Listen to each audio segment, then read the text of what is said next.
नमस्कार मित्रों एवं मेरे प्यारे बच्चों, क्लास 9th की कोऑर्डिनेट ज्योमेट्री ले रहे हैं हम। इससे पहले आप वन डायमेंशनल पढ़ चुके हैं, है ना, जिसमें कोऑर्डिनेट मीन्स नंबर लाइन पर हम अपने पॉइंट्स दिखाते हैं, पोजीशन दिखाते हैं किन्हीं बिंदुओं की। वो वन डायमेंशनल ज्योमेट्री कहलाएगी हमारे लिए। और ज्योमेट्री आप इससे पहले पढ़ चुके हैं, जिसमें ट्राइंगल, रेक्टेंगल, सर्कल वगैरह बनाते हैं। उसी का एक पार्ट है कोऑर्डिनेट ज्योमेट्री, है ना। इसके बारे में हम डिटेल पढ़ेंगे। One dimensional, two dimensional, three dimensional, plane क्या होता है, कार्टेशियन प्लेन क्या होता है, कार्टेशियन कोऑर्डिनेट सिस्टम क्या होता है, पोलर कोऑर्डिनेट सिस्टम क्या होता है, पैरामेट्रिक कोऑर्डिनेट सिस्टम क्या होता है, और इसका जो है प्लॉटिंग ऑफ पॉइंट्स और डिटेल में आपको बताने जा रहा हूँ। और इससे पहले मैं इसकी हिस्ट्री में इसका क्या यूज़ था और मॉडर्न टेक्नोलॉजी में अभी कहाँ तक हम पहुँच चुके हैं, ये सारी चीज़ें मैं आपसे एक एक करके अब मैं शेयर करूँगा। बच्चों, आज से लगभग 5000 वर्ष पूर्व वर्तमान से हमारे यहाँ हड़प्पा और मोहनजोदड़ो करके संस्कृतियाँ हुआ करती थी, जहाँ पर ज्योमेट्री का बहुत बेहतरीन यूज़ किया गया था वहाँ पर। तो ये भारत के लिए बहुत गौरव का विषय है कि भारत ने सबसे पहले ज्योमेट्री का उपयोग करना शुरू कर दिया था। हमारे यहाँ के हड़प्पा और मोहनजोदड़ो की जो संस्कृतियाँ है और वहाँ जो खुदाई में जो ये नमूने जो प्राप्त हुए हैं, वहाँ का स्ट्रक्चर और बिल्डिंग का जो बनाने का तरीका है, वो अपने आप में एक बड़ा गौरव का विषय है। और इसी को आगे बढ़ाते हुए फिर विदेशों में ज्योमेट्री को पेटेंट कराया गया और उसको अलग अलग ज्योमेट्री को नाम दिए गए बच्चों। इसी के अंतर्गत यूक्लिड्स ज्योमेट्री भी हमने पढ़ा है बच्चों। यूक्लिड ने ज्योमेट्री का जो प्लेन में हम जो ज्योमेट्रिकल फिगर बनाते हैं, पैरेलल लाइन है, रेक्टेंगल, क्वाड्रिलेटरल, ये यूक्लिड ने। उसके बाद में जो कोऑर्डिनेट ज्योमेट्री आई है, जिसमें किसी पोजीशन, किसी पॉइंट के बारे में हम डिस्कस करते हैं, उन्हें रेने डेस्कार्ट करके इन वैज्ञानिक, जिसका फ़ोटो आप देख रहे हैं, इन्होंने इसका इन्वेंशन किया था या खोज की थी बच्चों। वर्तमान में ज्योमेट्री का यूज़ कंस्ट्रक्शन फील्ड में किया जाता है बच्चों। जो मैप रहते हैं उसमें जो डिस्टेंस निकालने के लिए यूज़ किया जाता है, जैसे यहाँ पर लॉन्गिट्यूड और लेटीट्यूड दिया है, इनकी जो मेज़रमेंट है, इससे हम पॉइंट, किसी प्लेस की पोजीशन निकालकर मैप जो बनते हैं, उसमें इस ज्योमेट्री का हम यानी कोऑर्डिनेट का यूज़ करते हैं बच्चों। आप जो वीडियो गेम वगैरह खेलते हैं उसमें भी कोऑर्डिनेट ज्योमेट्री यूज़ होती है बच्चों। ड्राइंग पेंटिंग तो आप सभी लोग करते होंगे। उसमें इस प्रकार से पहले ग्राफ बनाते हैं और फिर किसी बिल्डिंग या किसी का फ़ोटो, बर्ड का है या किसी भी व्यक्ति का फ़ोटो बनाना हो तो उसका स्केच करते हैं हम लोग। तो सबसे ज़्यादा यूज़ यानी हम अपनी लाइफ में कहाँ पर करते हैं, बच्चे जो वो ड्राइंग पेंटिंग में इसका सबसे बढ़िया यूज़, बेहतरीन यूज़ आपने देखा होगा बच्चों। जैसे जीपीएस सिस्टम जो हम यूज़ करते हैं, जैसे कार से कहीं ट्रेवल करके जाते हैं या रास्ता ढूंढने के लिए हम आजकल नेविगेशन जो है जीपीएस सिस्टम, उसका यूज़ करते हैं। इसके अलावा एस्ट्रोफिजिक्स में यूज़ होता है, केमिस्ट्री में यूज़ होता है, मेडिकल साइंस में यूज़ होता है। इसके लॉट ऑफ यूजेज है। अब वहाँ न जाते हुए हम अपने चैप्टर पर आते हैं बच्चों। ये छोटे छोटे मैंने एग्जाम्पल दिए हैं जहाँ पर इसका बहुत ज़्यादा यूज़ है कोऑर्डिनेट ज्योमेट्री का। प्यारे बच्चों, ज्योमेट्री में आगे बढ़ने से पहले मैं आपको इसकी एक डेफिनेशन समझ लीजिए, या इसका जो मीनिंग है वो समझा देता हूँ। तो कोऑर्डिनेट ज्योमेट्री जो हम पढ़ रहे हैं, यहाँ पर टू डायमेंशनल कोऑर्डिनेट ज्योमेट्री पढ़ेंगे हम क्लास 9 तक, और क्लास 10th में भी टू डायमेंशनल भी यूज़ करते हैं हम। इसका मीनिंग जो है एक्चुअली वो है, coordinate geometry is the study of algebraic equation on graph. यानी ये एक्स वाई जो एलजेब्रा कैसे बनता है, नंबर और वेरिएबल से बनता है। तो जो वेरिएबल्स रहते हैं उनको ग्राफ में हम शो करना है, उनकी पोजीशन दिखाना है, वही आपके कोऑर्डिनेट ज्योमेट्री में आएगा, है ना। तो वेरिएबल की मदद से हम कोई भी पॉइंट की पोजीशन दिखाते हैं, वो आपका कोऑर्डिनेट ज्योमेट्री में उसका जो अध्ययन करते हैं वही आपके लिए कोऑर्डिनेट ज्योमेट्री होगी बच्चों। या इसको ये भी कह सकते हैं, use of algebra in study of geometry. प्यारे बच्चों, अभी तक इससे पहले 9th क्लास से पहले हम नंबर लाइन पढ़ चुके हैं। नंबर लाइन में जैसे किसी भी पॉइंट को शो करना, जैसे 2 या x की वैल्यू 2 दिए तो 2 दिखाना है, तो आप जैसे यहाँ x इजकल टू ऐसा आप दिखा देते थे, x इजकल टू 2, ये x का वैल्यू है ना। तो किसी पॉइंट की पोजीशन नंबर लाइन पे दिखाना हो तो ये पोजीशन दिखाने के लिए वन डायमेंशनल यानी नंबर लाइन का हम यूज़ करते हुए आए हैं। इसके बारे में आप जानते हैं। तो नंबर लाइन एक तरह से ये वन डायमेंशनल हो गया, यानी इसमें किसी एक पॉइंट की पोजीशन दिखा सकते हैं, है ना। अब 2 डायमेंशनल है तो 2 डायमेंशनल में क्या करते हैं, 2 नंबर लाइन लेते हैं, एक हॉरिजेंटल नंबर लाइन लेते हैं, एक वर्टिकल नंबर लाइन लेते हैं, और उनसे जो बनता है एक कार्टेशियन प्लेन कहलाता है। इसमें किसी पॉइंट की पोजीशन निकालने की जो प्रोसेस है वो 2 डायमेंशनल ज्योमेट्री में आती है, जिसका अध्ययन हम आगे अब करने वाले हैं इस वीडियो में। नेक्स्ट आता है बच्चों 3 डायमेंशनल ज्योमेट्री। ये हायर क्लास में आप पढ़ेंगे 3 डायमेंशनल, जैसे जिस रूम में हम बैठे हैं या किसी पॉइंट की पोजीशन निकालना है तो वो ये आपको एक रूम देखा होगा क्यूबॉइड शेप में बना हुआ है ना, जिसमें हम इसको 3 डायमेंशनल इसलिए कहते हैं, जैसे एक रूम की दीवारें रहती है ना, जैसे ये एक दीवार है, ये लंबाई हो गई, ये चौड़ाई हो गई और ये ऊंचाई हो गई, यानी इसमें 3 डायमेंशन होते हैं। इसलिए इसमें किसी पॉइंट P की पोजीशन निकालेंगे तो वहाँ 3 कोऑर्डिनेट यूज़ करेंगे। तो ये अभी आपके सिलेबस में नहीं है, 11th क्लास और उससे हायर क्लासेस में इसका यूज़ होता है बच्चों, लेकिन आपको नॉलेज होना चाहिए। ये 3 डायमेंशनल कोऑर्डिनेट ज्योमेट्री कहलाती है। अब उसके बाद आते हैं बच्चों प्लेन में, है ना। तो प्लेन से पहले मैं आपको सरफेस बता देता हूँ। सरफेस मतलब होता है सतह। सतह यानी हम जहाँ चल रहे हैं वो भी सतह हो सकती है, दीवार भी एक प्रकार की सतह है, और फुटबॉल के ऊपर या ग्लोब की जो कर्व शेप में वो भी आपका सतह मीन्स सरफेस है। अब सरफेस के बाद में आते हैं प्लेन। तो ये जो आपको यहाँ पर एक मैं मार्कर दिखा रहा हूँ, ये भी इसकी सरफेस है बच्चों, है ना। लेकिन ये सरफेस कैसी है, कर्व शेप में है। कैसी है, कर्व। ग्लोब के ऊपर भी जो शेप रहता है वो कर्व रहता है, बॉल रहती है वो कर्व शेप में रहती है ना, यानी उसका सरफेस जो है कर्व शेप। और हम जो पढ़ने जा रहे हैं प्लेन, प्लेन मीन्स सपाट होना चाहिए। सपाट से मतलब उसमें कोई स्ट्रेट लाइन खींचे। अब स्ट्रेट लाइन क्या होती है बच्चों, जो 180 डिग्री का एंगल बनाए हम उसको स्ट्रेट लाइन मान लेते हैं हमारे लिए, है ना। तो कोई भी लाइन जो किसी प्लेन में 180 डिग्री का एंगल बनाती है वो आपकी स्ट्रेट लाइन कहलाएगी।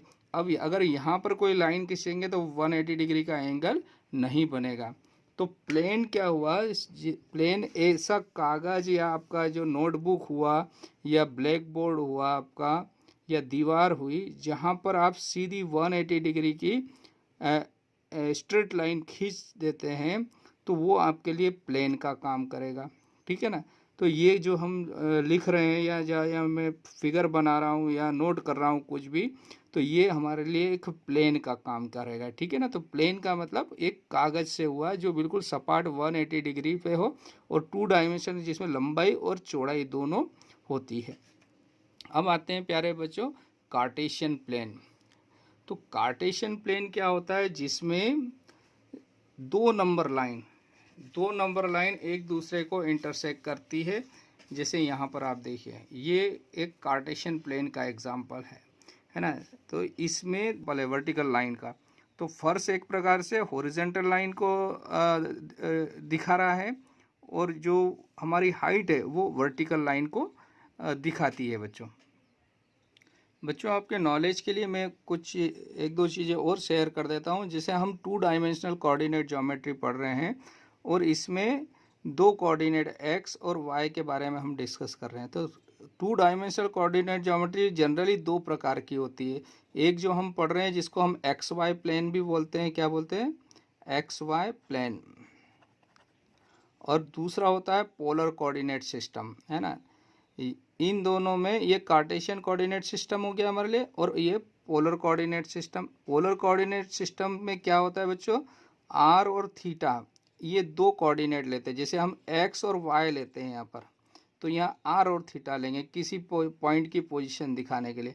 मान लो ये P पॉइंट है, देखिए यहाँ पर, तो इस P की पोजीशन दिखाने के लिए R और थीटा, तो R क्या होता है, ये इस पॉइंट की ओरिजिन से जो डिस्टेंस है वो रेडियस कहलाती है या R कहलाती है, और ये जो एंगल है वो थीटा कहलाता है।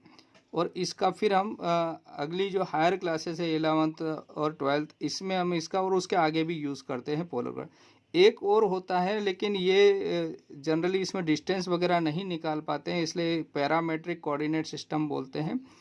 तो जनरली हम दो प्रकार का जो 2 डायमेंशनल है उसमें कार्टेशियन कोऑर्डिनेट सिस्टम और पोलर कोऑर्डिनेट सिस्टम का यूज़ करते हैं।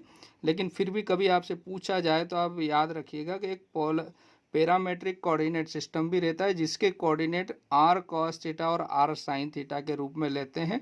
जैसे ये P पॉइंट की पोजीशन दिखाना है, मान लो आपको ये, तो इसकी जो पोजीशन होगी वो r cos थीटा और r sin थीटा के रूप में दिखाते हैं बच्चों। तो बच्चों हम अपने कार्टेशियन प्लेन पर आते हैं। अब इसके बारे में हम डिटेल स्टडी कर रहे हैं। तो जिसमें दो लाइन, नंबर लाइन एक दूसरे को ओरिजिन पे एक दूसरे को इंटरसेक्ट करती है, मतलब 90 डिग्री पर इंटरसेक्ट करती है, तो ये कार्टेशियन प्लेन कहलाएगा बच्चों।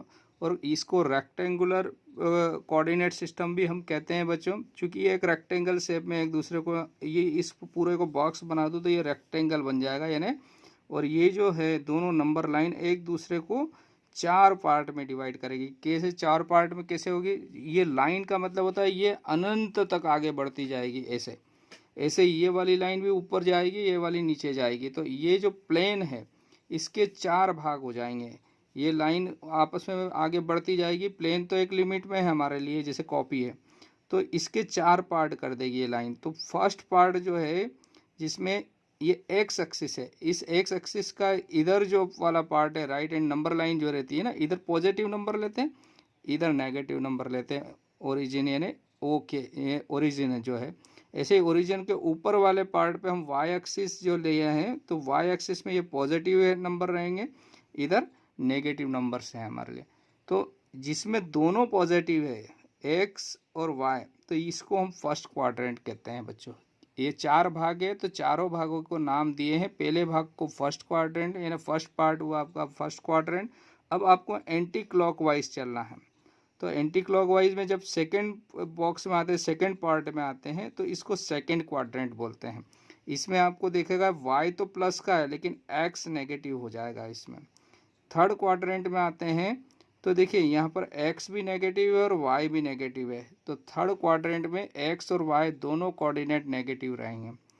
फिर नेक्स्ट आते हैं फोर्थ क्वाड्रेंट, इसमें x एक्सिस जो है इसके कोऑर्डिनेट प्लस पॉजिटिव रहेंगे और y के जो कोऑर्डिनेट आएंगे वो नेगेटिव आएंगे। तो इस प्रकार से जो भी कार्टेशियन प्लेन है इसमें ये दोनों x एक्सिस और y एक्सिस एक दूसरे को क्या करते हैं, 4 पार्ट में इस प्लेन को डिवाइड करते हैं। और इनको जो है इनको कोऑर्डिनेट एक्सिस बोलते हैं, है ना। ये प्लूरल फॉर्म है इसका, है ना।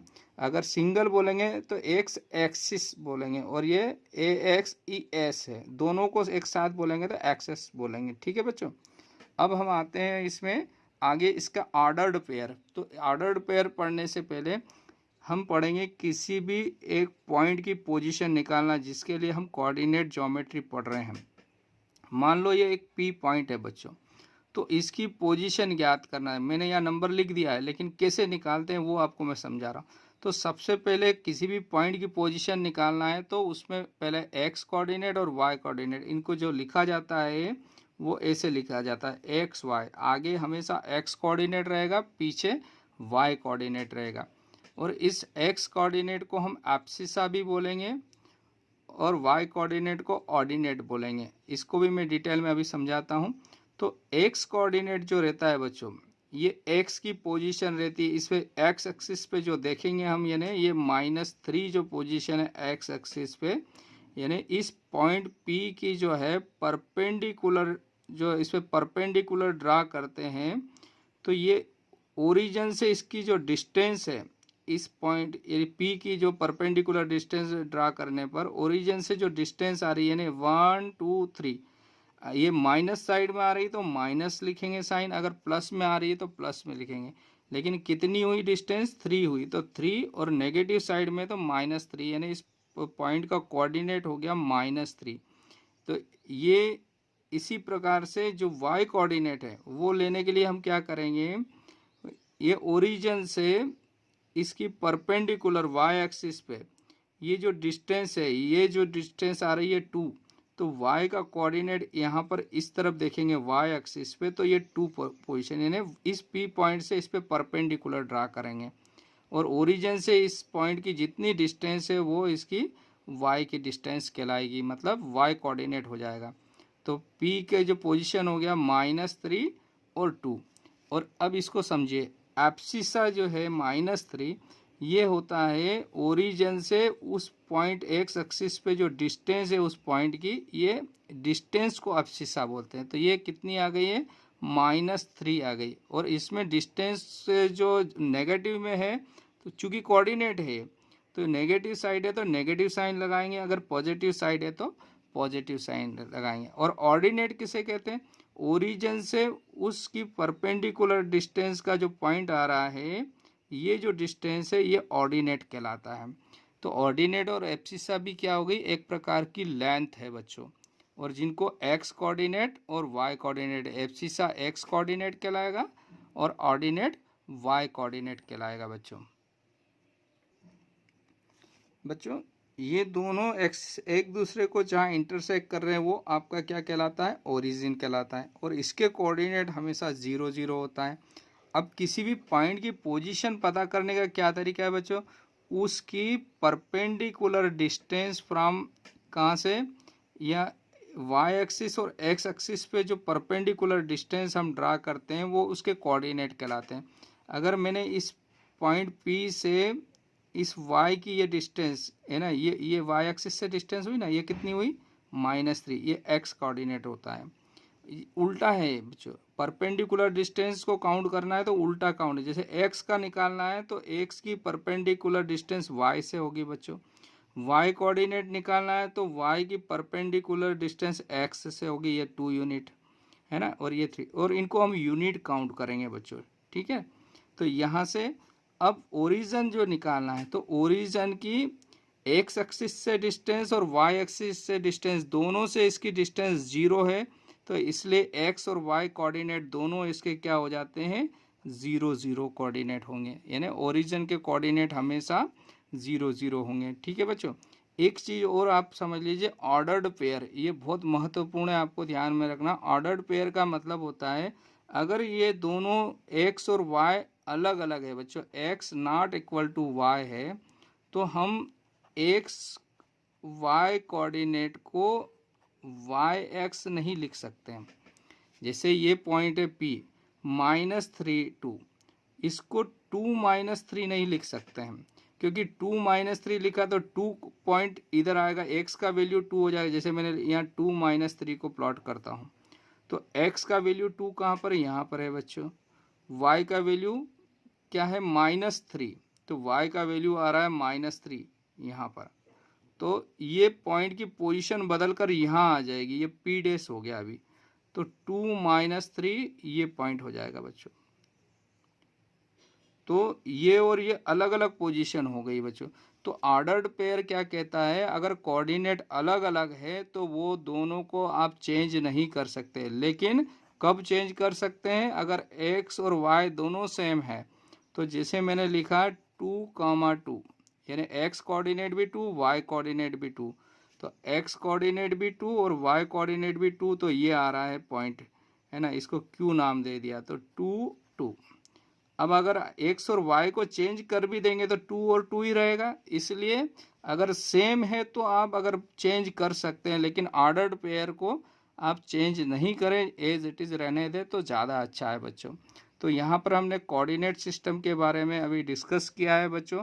इसी के आगे मैं इसका सेकेंड पार्ट बताने जा रहा हूँ, उसमें प्लॉट करना भी सिखाऊंगा पॉइंट, और जो इम्पोर्टेंट क्वेश्चन आपको एग्ज़ाम में आ सकते हैं वो सारे मैं आपको यहाँ पर समझाऊंगा। Okay, thank you.